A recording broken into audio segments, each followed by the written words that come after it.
It's rated to be worse pain than unexpected childbirth, kidney stones, and getting your fingers cut off. No one has any basis to relate to an experience like that. You say you're in pain, you're like, oh yeah, okay, I get stomach aches too. And it's not the same level at all. Welcome to the Sick is Cool podcast, the show that's here to empower you, inspire you, and remind you that even in the face of chronic illness, you can lead an extraordinary life. I'm your host, Aimee Esther, and I'm thrilled to have you join our community. I understand the daily struggles, the physical and emotional roller coasters, and the relentless search for purpose and joy amidst it all. Although none of us chose to be a part of the Sick Club, here we are, warriors navigating a world that often doesn't understand us. Together, we are going to build a vibrant and supportive community that celebrates resilience and courage of the chronically ill. Now let's dive into today's episode and start reshaping our perspective on chronic illness. Elise, welcome. I'm so excited to get to know you and hear your story. So let's start with,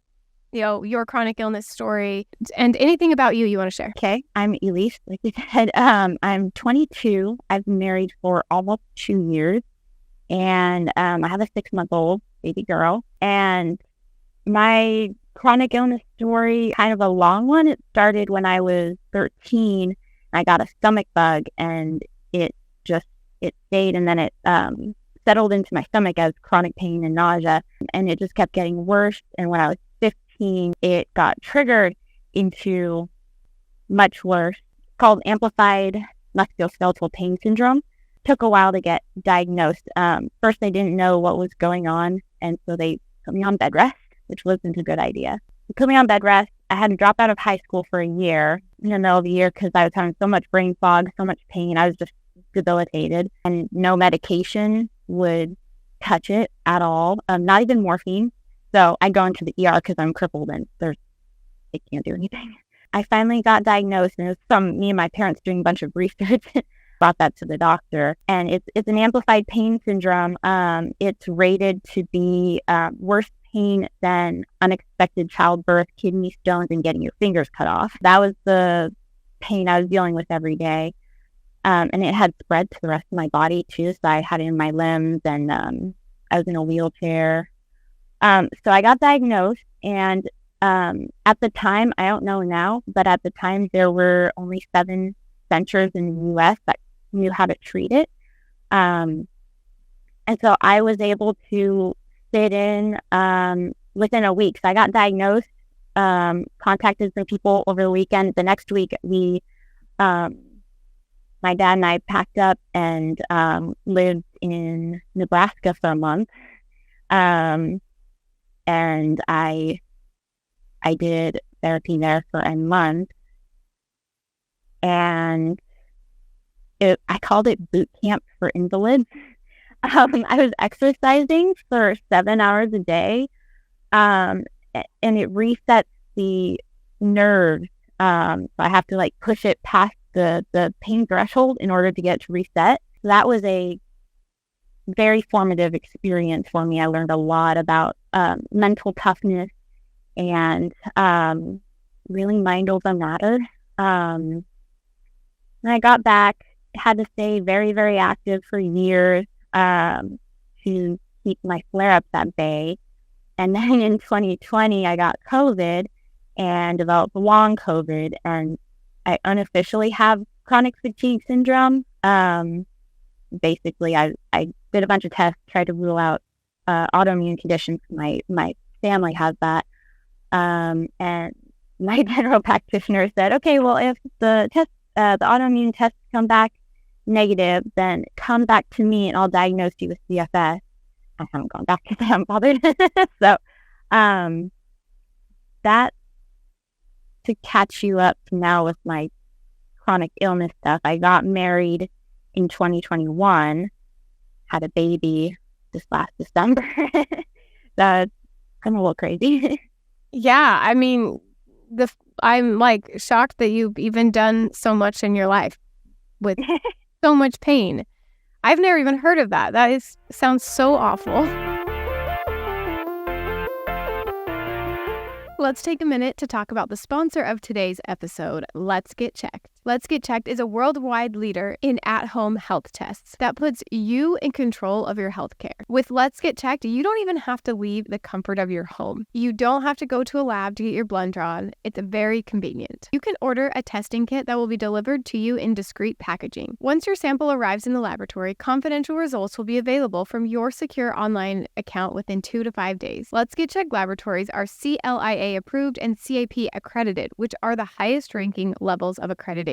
Your results are reviewed by Let's Get Checked's clinical team, and you'll have the option for a virtual consultation to discuss your results. In some cases, the clinical team can prescribe a medication that can be sent to your pharmacy of choice. I've tried out Let's Get Checked a few times now, and it's been so helpful in finding some help that I needed. I was going through a period where I had very limited energy. My fatigue seemed at its worst, and I was easily able to get my thyroid checked. And as someone who has young kids, very difficult to leave the house. It was so convenient to be able to take my blood test at home, send it in the mail, and have my results within a few days. Get easy to understand and actionable health insights in 2 to 5 days from the comfort of your own home. Visit trylgc.com/Aimee, that's AIMEE, to get 25% off your at-home test kit today. Everything you need is linked in the podcast show notes or in the description on the YouTube version of this podcast. Thanks again to Let's Get Checked for sponsoring this video. I am a big fan of them, and let's get back to the episode. So, how was it living as a teen and a young adult with, this chronic pain that you had? Still have.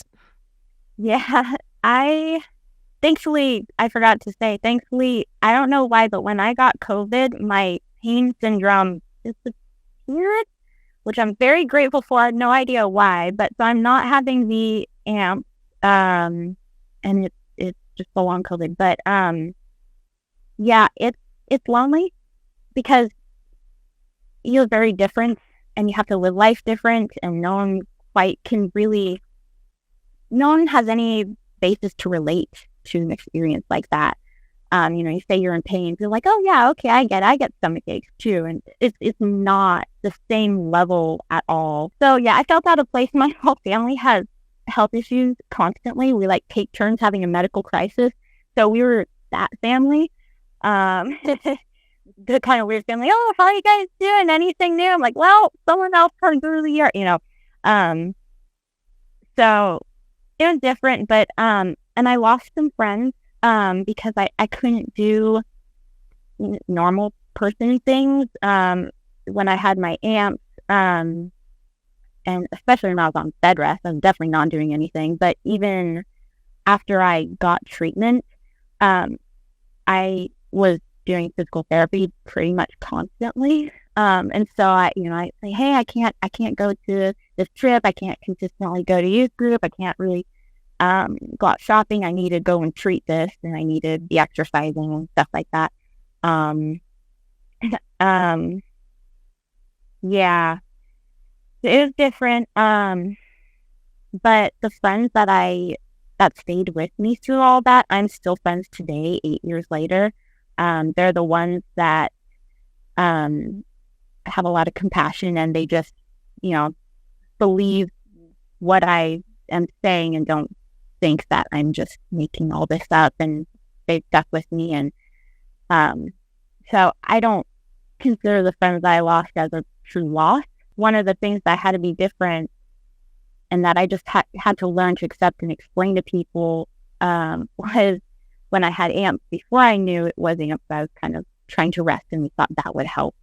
I had a friend that carried chairs wherever we went, and I would sit in chairs when everyone was standing, and I just hey, that's what I got to do if I want to be here. I can't be standing, so I thought. But so that was different. And then I got back from the center, and I had to do a completely different way of managing my pain. And so I was a weird kid. Well, there's no one else who does this, but I was a weird kid who stood in the back of the room doing lunges during talks or meetings, or at camp. There was one camp I went to, and yeah, I had to go out of the main room because I was overseas, and then my pain would get worse, and I would be outside doing lunges, and people would be walking back and forth from the restrooms what what I should be doing. So just have to embrace that.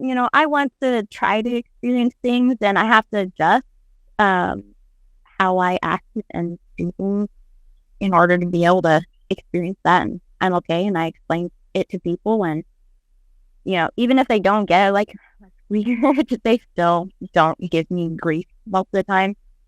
Yeah, most of the time. So, yeah, it's interesting. Yeah, that's so good. And like, I love that you're just like, the people that weren't still there for me, like, why would I want them in my life anyway, right? Like, the people who value you and who will, treat you well with your chronic illness, like, they're the people who are gonna stay with you. And why would we want the other people there anyways?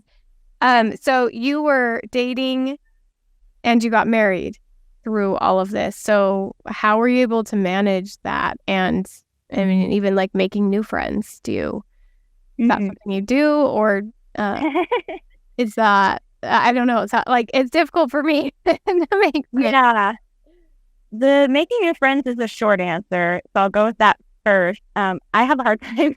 I am introverted, and I do get kind of anxious trying to get to know people. So the last couple of months I've been trying to connect with other mom friends. It takes a lot of energy. And I don't like see people that frequently. Like every other week I'll like meet a friend. Maybe that often. Yeah, I'm still working on that. I think you just have to be honest with, this is my life, but don't make everything about your chronic illness, because I think that turns people away too. So, I usually am honest, like, oh, sorry, I'm late. Not late, but like if I have to cancel, or, something like that. You just be honest. But, yeah, I'm still working on that part. As for dating, we were connected by mutual friends. So I didn't really do any dating apps or going around. He was my first boyfriend, actually.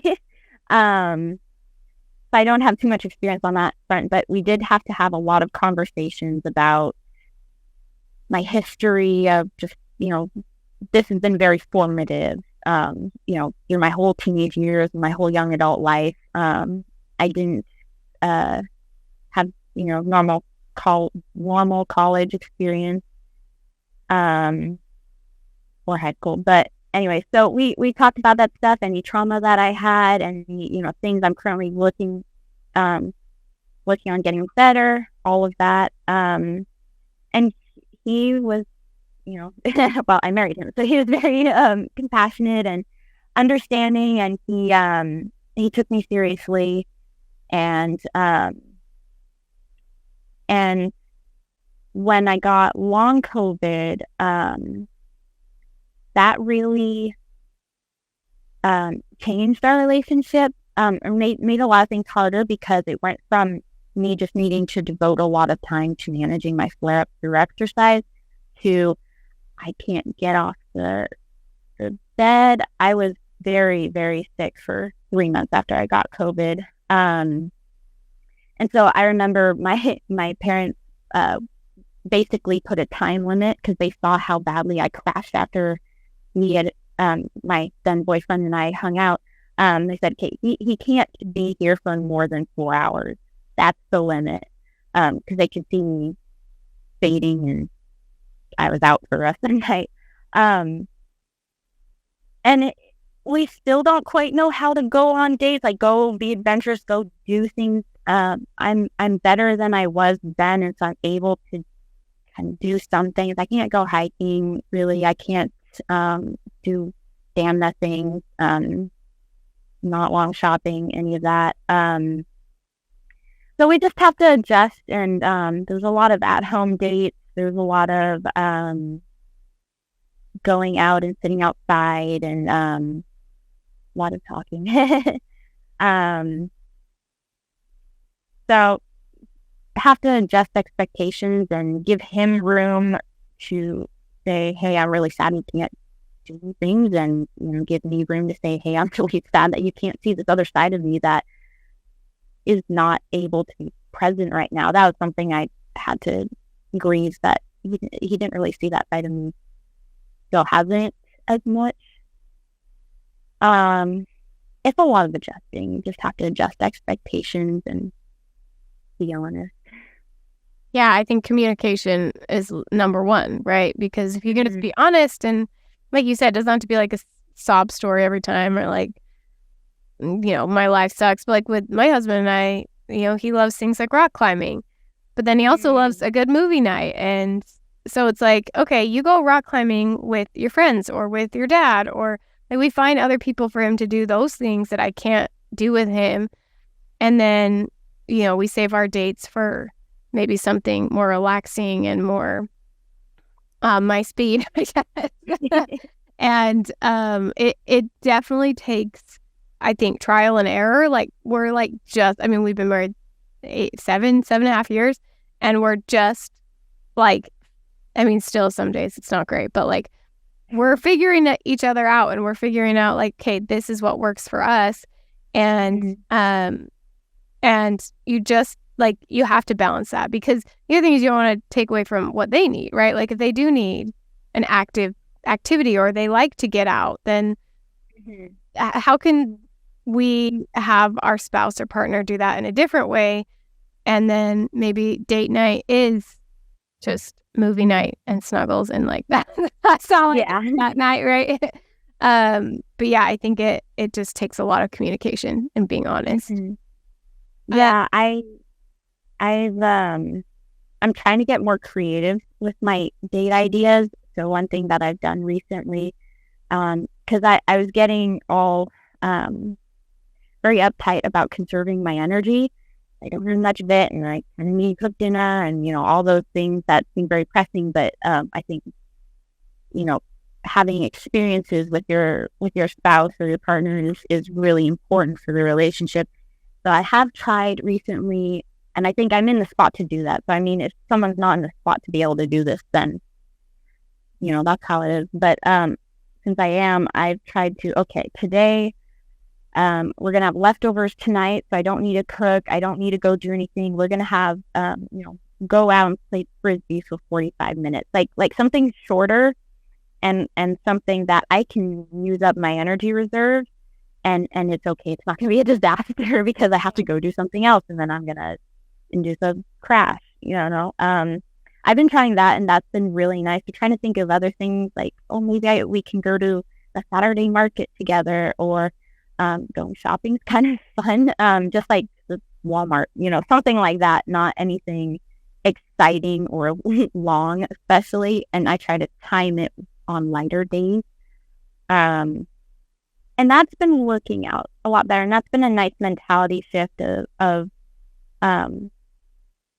I think not being so scared to use energy, because he's worth it. Having those experiences are worth it to me, and I'm able to do that. So that's something we've been trying, and I like that.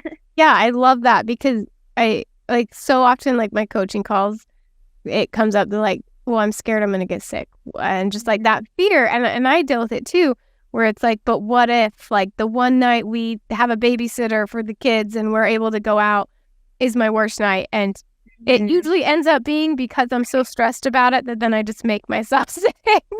But yeah, if I would just like chill out and be like, okay, worst case, we drop the kids off at grandma's and we come back and watch a movie, and I keep going back to movies. But like there's other stuff to do. Like we go on a drive and I just sit in the car and Josh drives and talks. I love to talk. So like that sounds great, and like I think almost like finding a backup plan sometimes, or like knowing that if it doesn't work out exactly, maybe it's going to be even better. Like maybe the fact that we couldn't go to, some event or active thing ends up being better because we have time to just talk, or we are able to, go out and get good food or something, or it's just like I don't know. I feel like when I have my expectations, like if this doesn't happen this way, then it's going to be a disaster, which I always get in my head about that and be like, no, it might be even better. Like, let's plan something. If it works out, great. If it doesn't, it's okay. Like we planned like our one and only like vacation that was like, I mean, it's like a 4-hour drive. We spent 2 nights away from the kids and I had the worst migraine the whole time. Like I was in bed the whole time.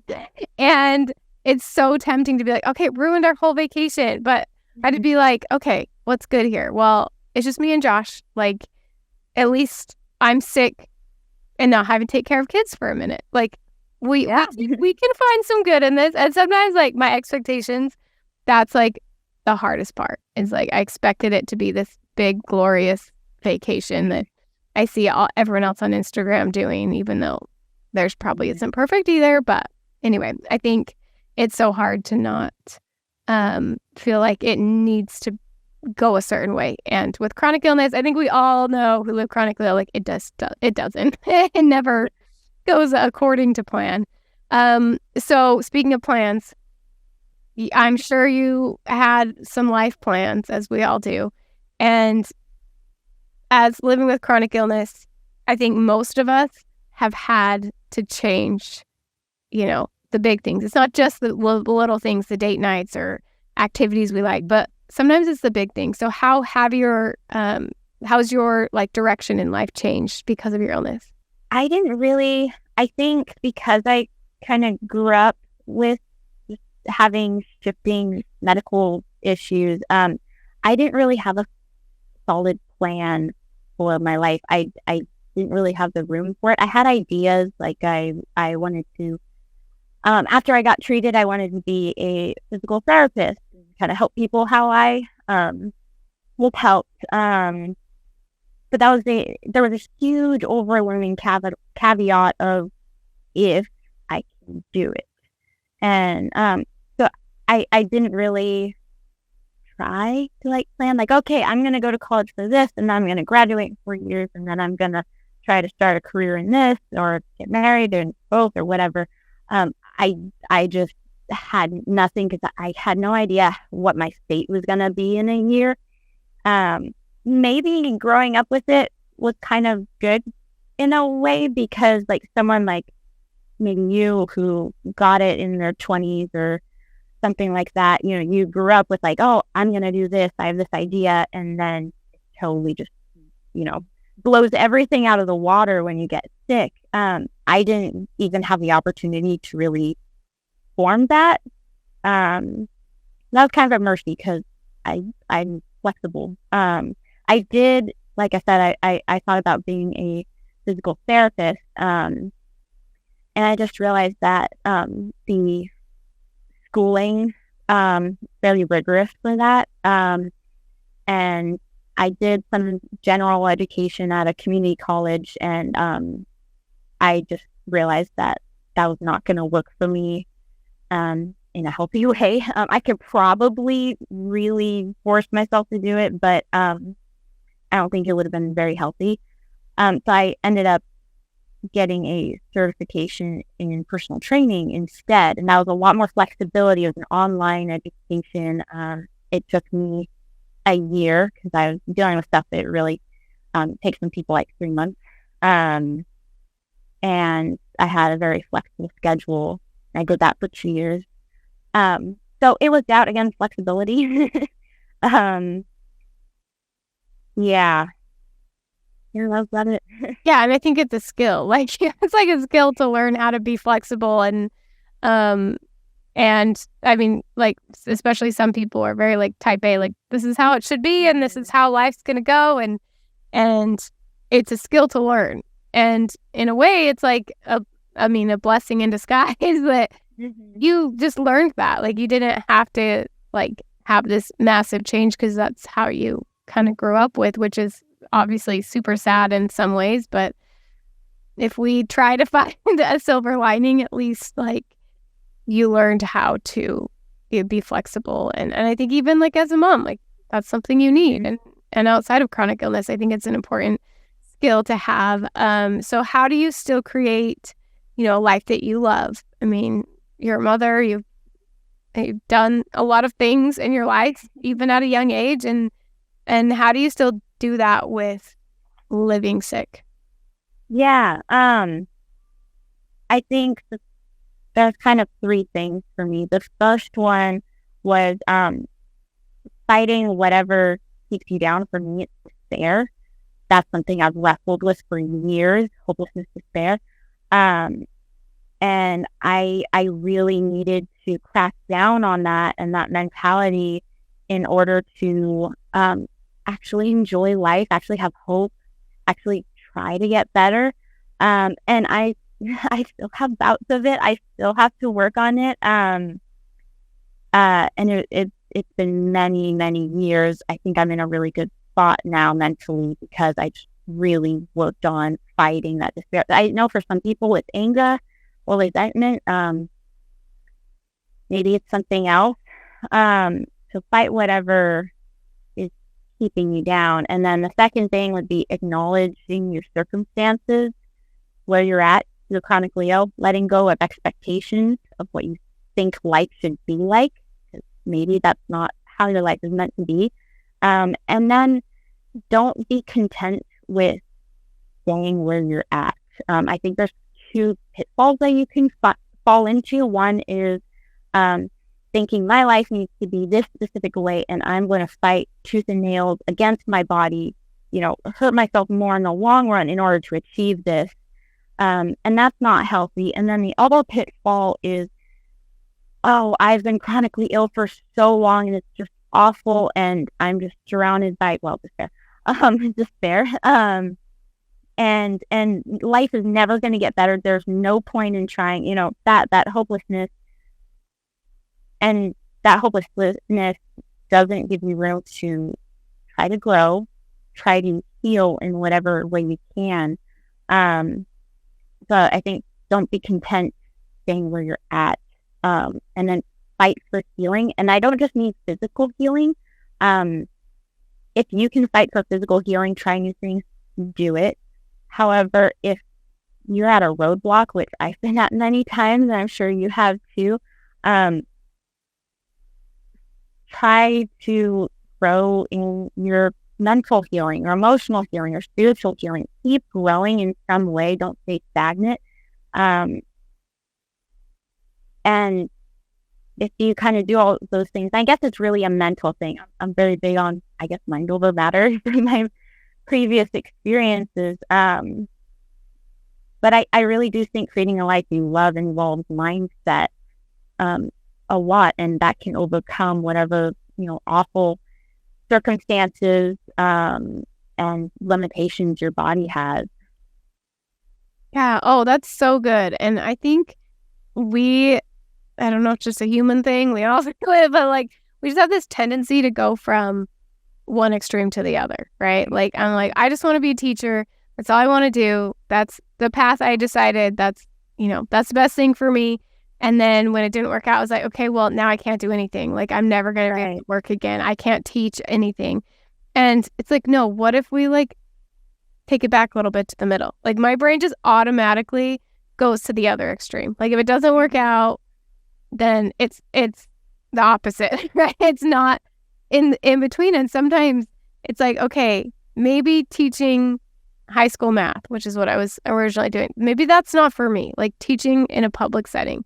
But how can I do, maybe whatever it is that teaching brings to me, why I like that, can I bring that in a different way? Or is there something else that I can do? It doesn't have to be, okay, now I can't do anything, my life sucks, like you said. I think it is so hard not to flip between the two extremes.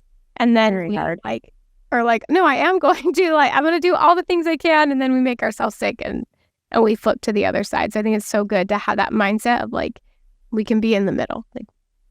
What else can we do? And yeah, that mindset to keep going. So good. So what advice do you have for anyone who's, teenager, young adults? There's a hard stage of life to be sick. I mean, it's always hard, but I just feel that age is the hardest because it's more unique, first of all.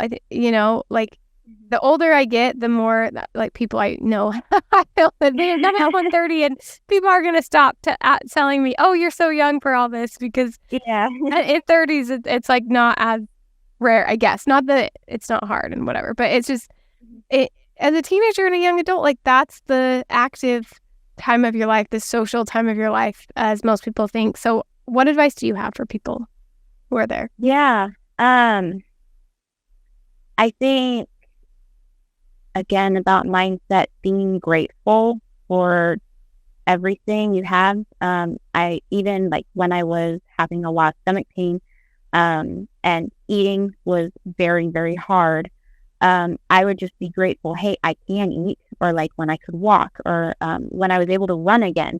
For a time I wasn't able to run, and I didn't think I'd be able to. Being grateful for those little things, like, hey, I have this in my life. The sunshine, it's really nice outside. It's beautiful. Well, where I'm at. And just soaking that up and being grateful, like there are beauties in my life, and it's worth living, even if there's a lot of very hard things that I have to go through. As far as friends, I think trying to communicate to friends better about and more efficiently about what you're going through, I think helps. I kind of fall either side of I over describe how I'm feeling, or I just under describe. I'm exhausted. A normal person is not going to understand what I mean when I say I'm exhausted. I can hardly move my arm. I'm dizzy when I get up. So I'm trying to switch to saying I feel like I have the flu. If that's normal, that's my flare up.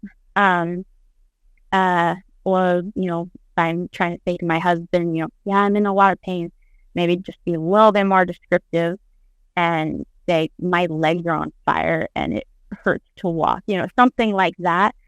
I think that would help people be a little bit more empathetic if you relate it to something that they can understand. Because unless you've lived it, there's no way you can understand what it's like to be chronically ill. Even when I had my pain syndrome, and you would have talked to me about someone who had chronic fatigue syndrome, I would have had no way of understanding what that would be like. And that's okay. That's understandable.